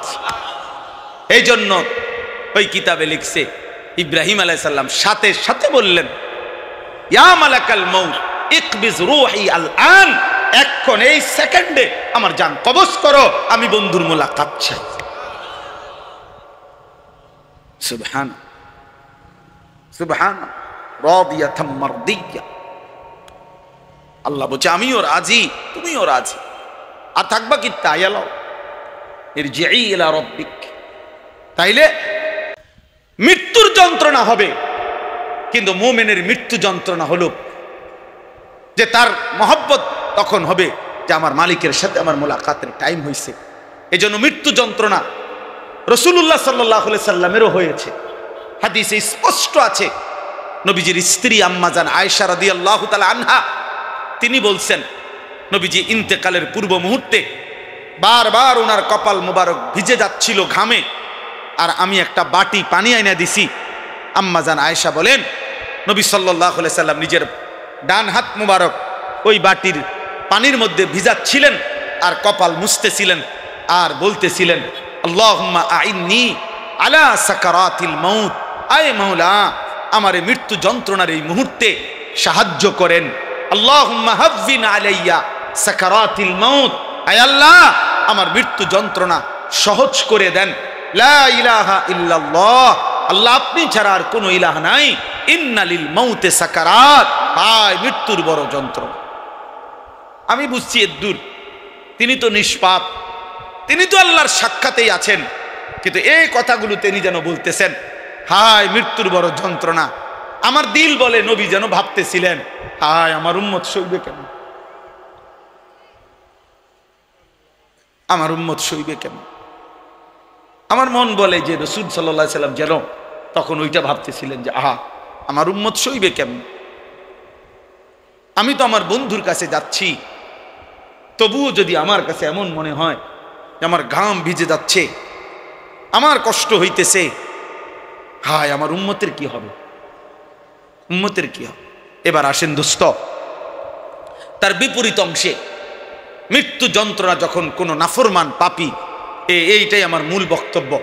এটা বললে আমার কথা শেষ হয়ে যাবে ইনশাআল্লাহ। অল্প একটু আমার কিশোর ভাই, আমার যুবক ভাই, তোমরা যারা কোনো দিন ফজরের নামাজ পড়ো না, প্রিয় ভাই তোমাকে বলছি, 5 ওয়াক্ত নামাজ যাদের কপালে নাই আপনাদেরকে বলছি, আহা কোন মুসলমান সুস্থ স্বাভাবিক কোন জীবিত মুসলমান বেনামাজি থাকতে পারে না। যার কপালে সেজদা নাই সে মুসলমান পরিচয় দেওয়ার কোনো অধিকার রাখে না, অধিকার রাখে। ওটা তো ইবলিস, তো শয়তান, শয়তান। 1 ঘন্টা আগেও ইবলিসকে ইবলিস বলা হতো না, শয়তান ছিল না সে। 1 ঘন্টা আগে 10 মিনিট আগেও এর বলা হইতো ফেরেশতাদের শিক্ষক, কিন্তু যেদিন একটা সেজদা ছুটে গেছে সেদিন আল্লাহ বলছে আজকের থেকে তুই শয়তান। এজন্য সেজদা ছুটে গেলে সে আর ইনসান থাকে না, শয়তান। এই যুবক নিজের পরিচয় মিলায় নেই। আল্লাহ বলছে ওয়া ইন্না আলাইকাল লা'নাতা ইলা ইয়াউমিদ্দিন। ইবলিস একটা সেজদা দিলি না তো মনে রাখিস আজকের থেকে নিয়ে কিয়ামত পর্যন্ত তুই নাফরমানের উপরে আমি আল্লাহর লানত, লানত, লানত। এজন্য যার কপালে সেজদা নাই তার উপরে আল্লাহর লানত, লানত, লানত, লানত, লানত তোর উপরে, লানত। বলে ভাত তো খাই, ঘুম তো যাই, পেশাব পায়খানা তো করি, হ্যাঁ ঘুম তো আসে, লজ্জাস্থানের চাহিদা তো পূরণ হইতেছে। এই নাফরমান, এগুলা কুত্তারও পূরণ হয়, কুত্তাও খায়, কুত্তাও ঘুমায়, কুত্তাও পেশাব পায়খানা করে, কুত্তারও লজ্জাস্থানের চাহিদা পূরণ হয়, এজন্য কুত্তারও বাচ্চা কাচ্চা হয়।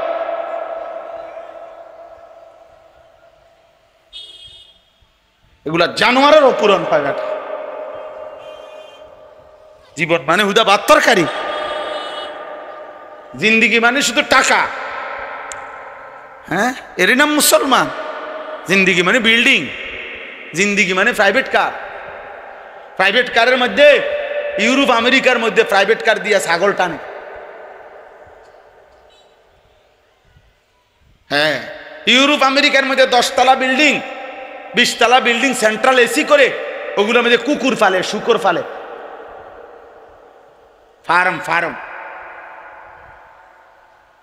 আমাগো সবচেয়ে ধনীর বাড়ির তুনো হ্যাগো ফার্ম আরো উন্নত।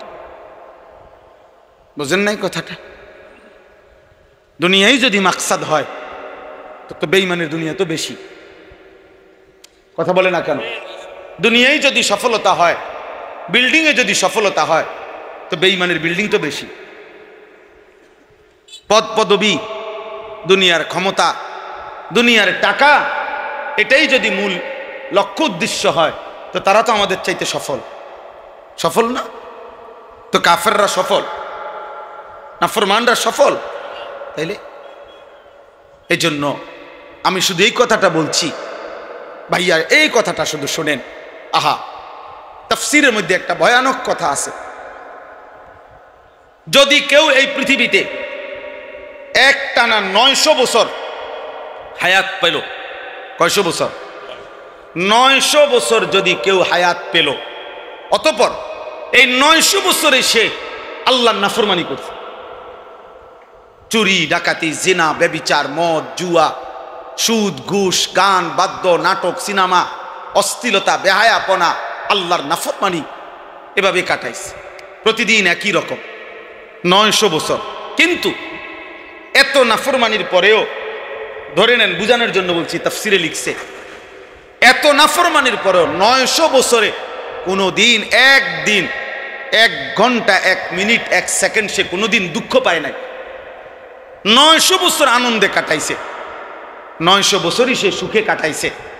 900 বছরে তার কোনো অসুবিধা হয় নাই, একটা সুইয়ের একটা কাঁটার আঘাতও লাগে নাই, 1 ফোঁটা চোখের পানি পড়ে নাই, একবারের জন্য দুঃখ পায় নাই। এমনও যদি হয়, খোদার কসম, তাফসীরের মধ্যে লিখছে সেই 900 বছর পরে এই নাফরমান, এই পাপী যে 900 বছর সুখে কাটিয়েছে, 900 বছর পরে যখন তার মৃত্যুর সময় আসবে, আর এই মৃত্যুর যন্ত্রণা সাকরাতুল মউত যখন শুরু হবে, আল্লাহর কসম যুবক, খোদার কসম বাপ, আহা, তখন লিখছে কিতাবে যে 1 সেকেন্ডের মৃত্যু যন্ত্রণা, প্রথম সেকেন্ডেই মৃত্যুর যন্ত্রণা তার 900 বছরের সুখ 1 নিমিষে ভুলায় দেবে। তার আর কোনোদিন মনে পড়বে না সে জীবনে কোনোদিন হাসছে কিনা। কবরের আযাব তো পরে, জাহান্নামের আযাব তো পরে, হাসরের ময়দানের আযাব তো সামনে, এগুলা পরের খবর। জান কবজের কষ্ট, নাফরমানের জান কবজ করা হবে এভাবে, কোন ব্যান্ডিজ থেকে তুলা যেমনি টেনে টেনে ছিঁড়ে, কোন ব্যান্ডিজ শুকাইয়ে গেলে তুলা যেমন টেনে টেনে ছিঁড়ে, আল্লাহর কসম নবী উদাহরণ দিয়ে বলছে, নাফরমানের রূহটা তার শরীর থেকে মালাকুল মউত আজরাইল ভাবে টাইনা টাইনা ছিঁড়বে, টেনে টেনে। কোন কাবাবের শিক থেকে, কাবাব লোহার মধ্যে যে কাবাব বানায় গোশত ইয়া করে, কাবাবের শিক থেকে যে বেরোন গোশত টুকরা টুকরা টাইনা টাইনা বাইর করে, আল্লাহর নবী বলছে নাফরমানের রূহটা তার শরীর থেকে আজরাইল ভাবে টেনে টেনে ছিঁড়ে ছিঁড়ে বের করে, আশ্রয় আশ্রয় বের করে, লোহারা চিরুনির মতো আশ্রয়া বের করে। হযরত কাবে আহবার বলছে, কোন মানুষের প্রত্যেকটা লোমের কূপ, এই যে প্রত্যেকটা পশমের গোড়ায় যদি একটা একটা বিষাক্ত এমন একটা ডাল, যেই ডালের মধ্যে এত কাঁটা যে কোনো মানুষের মধ্যে যতগুলো পশমের গোড়া আছে, প্রত্যেকটা পশমের গোড়ায় একটা একটা কাঁটা, ওই ডালটা এভাবে চাপ দিয়া ধরছে যে এই সবগুলো বিষাক্ত কাঁটা তার দেহের শিরায় শিরায় প্রতিটায় ঢুকে গেছে। এবার এখান থেকে যদি এই ধারালো বিষাক্ত কাঁটাযুক্ত ডালটি টেনে টেনে বাহির করে, যে পরিমাণ কষ্ট হবে, খোদার কসম তিনি বলেন সাকরাতুল মউত, নাফরমানের মৃত্যু যন্ত্রণা, তার চাইতে কোটি গুণ বেশি কষ্ট।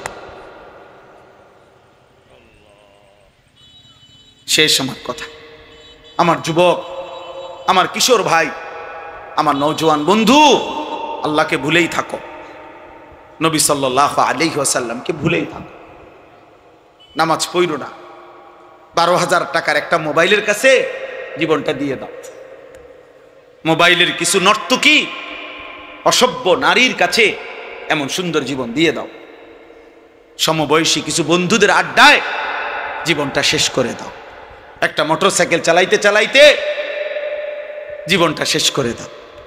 একদিন চোখ মেলে দেখবা, একদিন ঘুম ভাঙলে দেখবা আজরাইল তোমার সামনে, কিন্তু তোমার জিন্দেগির পুঁজি বলতে কিছু নেই।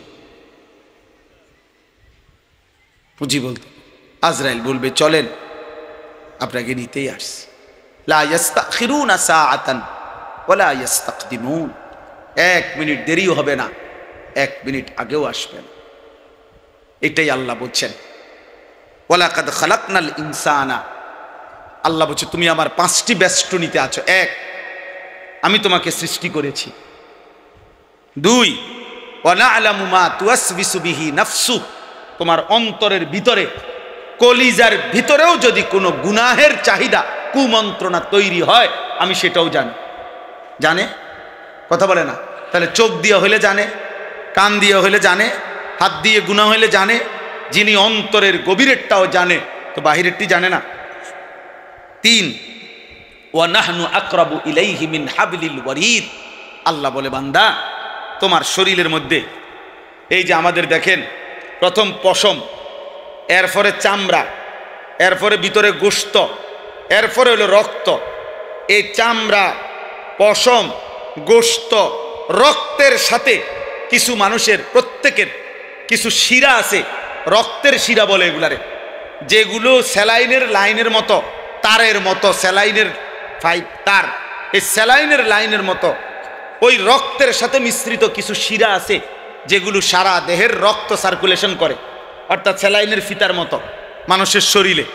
ওই রক্তে ওই শিরাগুলো রক্তবাহী শিরা, যেগুলোর দ্বারা রক্ত প্রবাহিত হয় সারা দেহে, এগুলো যদি ছিঁড়ে যায়, কেটে যায়, তো কিছুক্ষণ পরে মানুষ ধীরে ধীরে নিস্তেজ হইয়া মারা যায়। তো আল্লাহ বলে বান্দা তোমার পশম না, তোমার চামড়া না, তোমার গোশত নয়, রক্তের সাথে মিশ্রিত যে শিরা উপশিরা আছে, আমি আল্লাহ তার চাইতে বেশি তোমার কাছে আছি। ওয়ারিদ মানে রক্তবাহী শিরা। ওয়া নাহনু আকরাবু ইলাইহি মিন হাবলিল ওয়ারিদ। আমি তো তোমাকে বানিয়েছি, তুমি আড়াল হবা কেমনে? আমি তো তোমার কলজার ভিতরের খবরটাও জানি বান্দা, তুমি আমার আড়ালে যাবা কেমনে? আমি তো তোমার শরীরের ভিতরে রক্তের শিরা উপশিরার চাইতেও কাছে আছি, আমার থেকে আড়াল হবা কেমনে বান্দা? মা না দেখে না, আমি না দেখবো কেমনে? দুনিয়াবাসী কেউ রাত 2টায় উলঙ্গ ছবি, নর্তকীর ছবি দেখেছিলে, দুনিয়ার কেউ তো রাত 2টায় দেখে নাই। রব্বুল আলামিন বলে আমি তো তোমার অস্তিত্বের শিরা উপশিরার চাইতেও বেশি কাছে আছি বান্দা, আমারে আড়াল করবা কেমনে? কেমনে বান্দা আমারে ফাঁকি দিবা কেমনে? 4 নম্বরে আল্লাহ বলেন ইজিয়া তালাক্কাল মুতালাক্কিয়ানি আনিল ইয়ামিনি ওয়া আনিশ শিমালি কাঈদ। আল্লাহ বলেন তোমার ডানে এবং বামে 24 ঘন্টা আমার 2 জন ফেরেশতা মোতায়েন আছে। আছে কিনা? আড়াল হইবা কেমনে? কেমনে বলেন? বুঝেন নাই? কেমনে আড়াল? ফেরেশতারে সরাইবা কেমনে বন্ধু? লাইটে না নিবাইলা, ফেরেশতারে সরাও।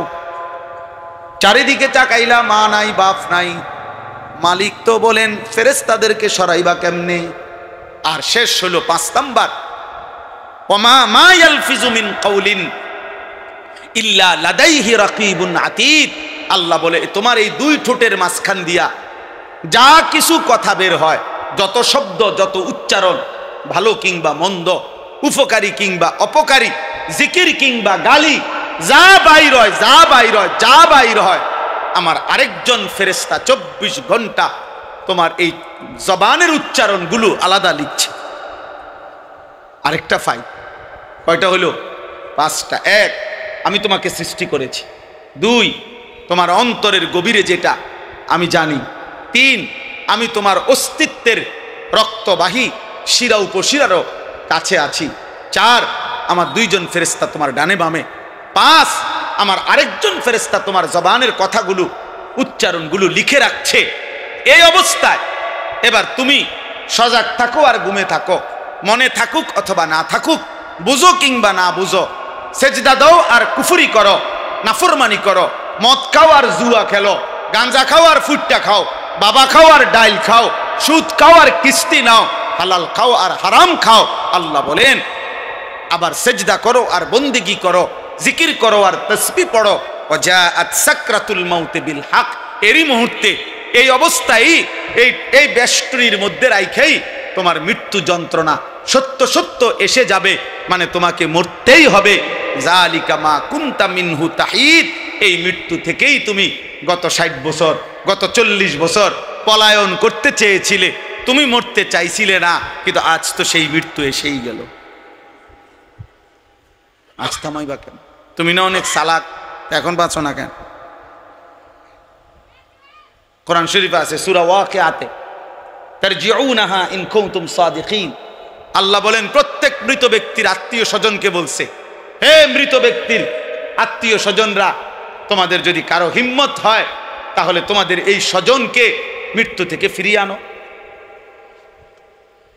তার রুহু তার আপন জায়গায় দিয়ে দাও, তার জিউনাহা, ওরে ওরে ফিরে আনো, আনো না, সম্ভব?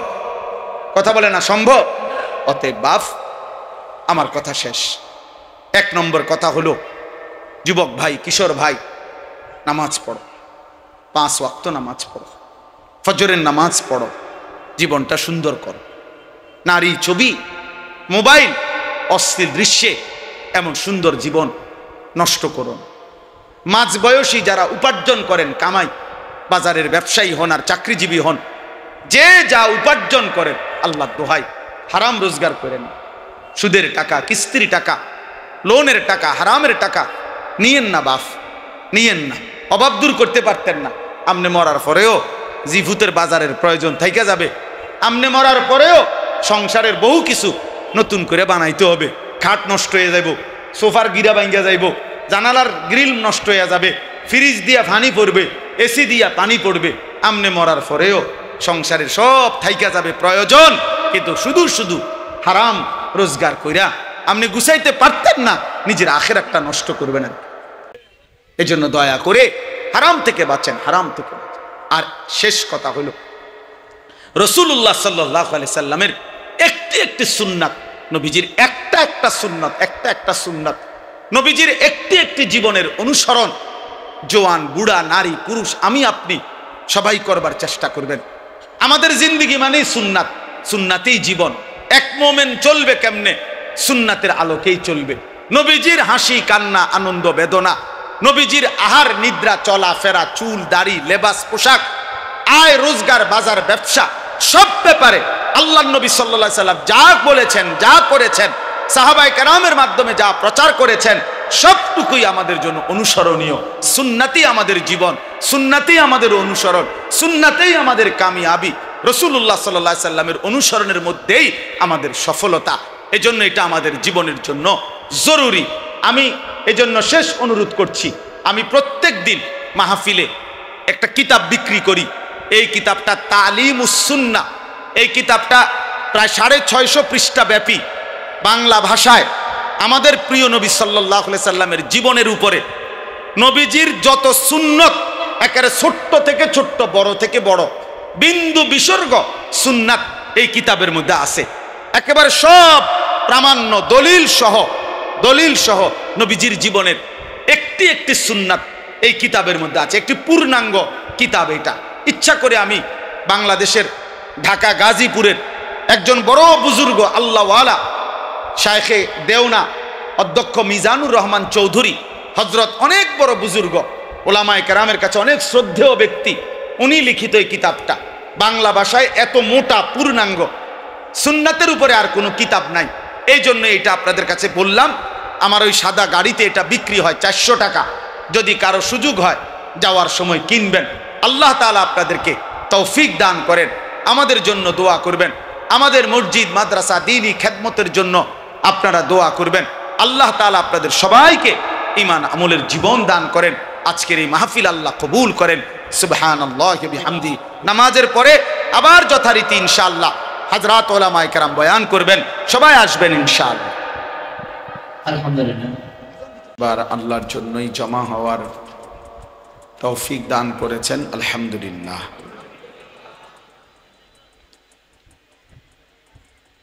আজকের জন্য মসজিদে ইনশাআল্লাহ 8টায় জামাত হবে। এশার নামাজের আজান ইনশাআল্লাহ 8টা বাজার কয়েক মিনিট আগে, 5-7 মিনিট, তখন দেওয়া হবে। মাইক অপারেটর 7:30 বাজার 5 মিনিট আগে মাইক বাহিরের গুলা বন্ধ করে দিতে হবে, খেয়াল করে দিতে হবে। কিন্তু আবার 7:40-42 দিকে চালু করে দিলে হবে। সবার কাছে প্রথম কথা হলো, যতজন দাঁড়ায় আছে, এই যে ছেলেরা, তোমরা পিছনে গিয়ে দেখো, জায়গা আছে। নওজোয়ান দাঁড়ানো এটা কোনো ভদ্রতা না। যদি জায়গা না থাকে, প্রয়োজনে নিজেদের জুতা 2টা একসাথ করে এটার উপরে বসো। কিন্তু তারপরেও আল্লাহর কথা বসে শুনলে সওয়াব হয়। ফায়দা হয়। হযরত জিবরাইল আলাইহিস সালাম যখনই নবী সাল্লাল্লাহু আলাইহি সাল্লামের কাছে মানুষের আকৃতিতে আসতেন, তো নবীজি সাল্লাল্লাহু আলাইহি সাল্লামের সামনে, একদম সামনে বসতেন, মুখোমুখি। ফাআসনাদা রুকবাতাইহি ইলা রুকবাতাইহি, একেবারে নবী সাল্লাল্লাহু আলাইহি সাল্লামের হাঁটু মুবারক জিবরাইলের হাঁটু মুখোমুখি। তাহলে হাঁটু যদি মুখোমুখি হয়, বুকও মুখোমুখি, চোখও মুখোমুখি। তার মানে এতটা আদবের সাথে, গুরুত্বের সাথে নবী সাল্লাল্লাহু আলাইহি ওয়াসাল্লামের সামনে বসতেন। সরতে হবে, নাহলে চলে যান, না বসলে চলে যাও ভাই, সরো। যদি বসতে মন না চায় তাহলে চলে গেলে ভালো, অন্য কোথাও গিয়ে দাঁড়াও, সরো। অনেক শ্রোতা দিয়ে লাভ কি? শ্রোতা তো আমি তো কোনো, এটা তো নির্বাচনী জনসভা না, আমি কোনো প্রার্থী না, তার কাজে অনেক জনসমর্থন দিয়ে আমি করবো কি? আল্লাহর কথা শোনা দরকার। সবাই সবাই বসতে হবে, চোখের সামনে যারা আছেন প্রত্যেকেই বসতে হবে, যেমনে পারেন এমনে বসে, যেভাবে সম্ভবে বসতে। ভাইয়া বসো, এই যে বাংলা কথা বুঝতেছ, হ্যাঁ সরো, নাহলে ওইদিকে যাও গা। জি,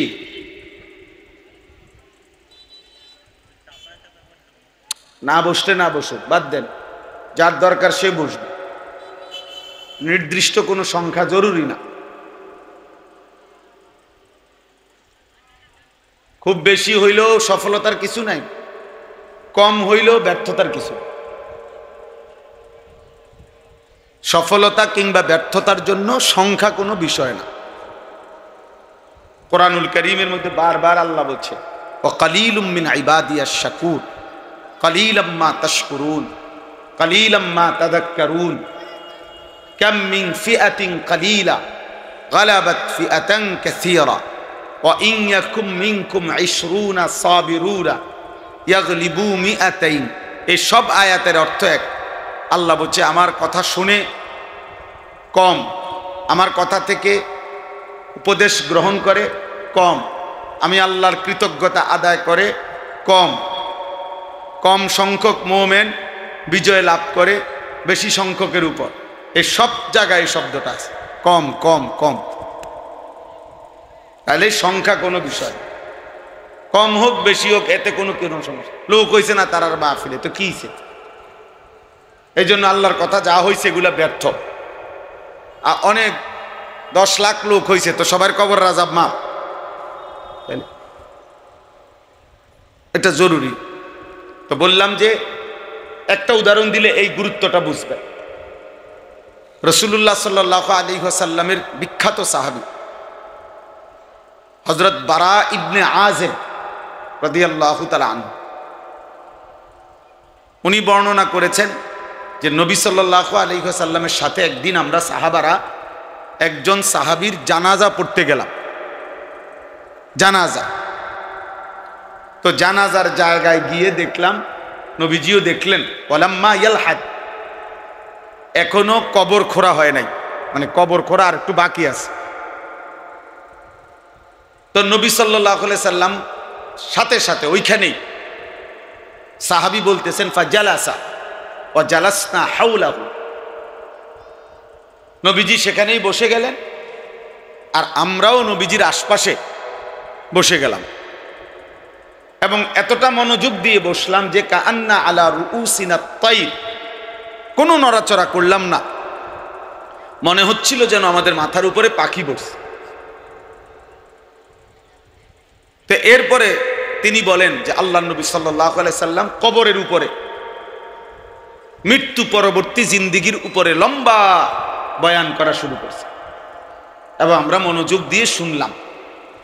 তাহলে এখন বলেন, কবরস্থান যেখানে অথবা যেখানে কবর খুঁড়তেছে ওইখানে তো নিশ্চয় এরকম প্যান্ডেল বানাইছিল আগে, না? নিচে হোগলা বিছানো ছিল তো তখন, নাকি? তাইলে ওইখানে নিশ্চয়ই ওই রকম বসার সুন্দর কোনো পরিবেশ ছিল না, কারণ ওটা তো গেছে জানাজা পড়তে। কিন্তু নবীজি সেখানেও বসছেন আর সাহাবারাও সেখানে কি করছেন? বসে গেছে পরিষ্কার সব। ও জালাসনা হাওলাহু, তাহলে আল্লাহর কথা বসে শুনতে হয়, বসে বলতে হয়। এটা আদব, আদব, এটা স্বাভাবিক নিয়ম। হ্যাঁ, একান্ত কোনো কারণে কোনোভাবেই আর সুযোগ নাই বসার, তো সেটা তো ভিন্ন কথা। কিন্তু সুযোগ থাকলে আল্লাহর কথা বসে শোনার মধ্যেই বরকত, বসে শুনবার মধ্যেই বরকত, এটা জরুরি। জুতা পায়ে আল্লাহর কথা শোনা আদবের খেলাফ, আদবের খেলাফ। এই জন্য যত মাদ্রাসা দেখবেন, বিশেষ করে আমাদের কওমি মাদ্রাসা, একবারে নুরানি থেকে নিয়ে দাওরা, 6 বছরের বাচ্চা থেকে নিয়ে 25 বছরের বাচ্চা, সকলেই সমান জায়গায় বসে জুতা ছাড়া অবস্থায় সবক পড়ে, যুগ যুগ ধরে। কোরআনুল কারিমে আছে, মুসা আলাইহিস সালামকে আল্লাহ তাআলা বলছেন, ফাখলানা আলাইক, মুসা আমি তোমার রব, ইন্নী আনা রাব্বুক, আমি তোমার রব আল্লাহ, আমি তোমার সাথে এখন কথা বলবো, অতএব তুমি আগে জুতা খুলে ফেলো। তুর পাহাড়ে মুসা আলাইহিস সালামকে কি খুলতে বলছে বলে? তাহলে কি মুসা নবীর চাইতে তুর পাহাড় দামি? নবীর চাইতে পাহাড় দামি হয়? তাহলে তুর পাহাড় যত মর্যাদাই হোক, একজন নবীর চাইতে পাহাড়ের মর্যাদা বেশি হয়? তাহলে তাহলে এইটা মূল বিষয় হলো, আল্লাহ তাআলা বুঝাইতে চাচ্ছেন আমি তোমার সাথে কথা বলবো, তুমি এখন আমার কথা শুনবা। ওয়া আনা ইখতারতুকা ফাসতামি' লিমা ইউহা, আমি তোমাকে বাছাই করেছি, পছন্দ করেছি, অতএব তুমি আমার কথা মনোযোগ দিয়ে শোনো। এই যে এরপরের শব্দ আর কি এটা, তো মনোযোগ দিয়ে আল্লাহর কথা শুনবার জন্য আল্লাহ আগে বলে নিছে জুতা খোলো, বসো, মনোযোগ দিয়ে শোনো। এই জন্য আল্লাহর কথা মনোযোগ দিয়ে শুনবার জন্যে জুতা খুলে বসা, এটা আদব, চেষ্টা করা। আল্লাহ তাআলা আমাদেরকে সব সময়ের জন্য তৌফিক দান।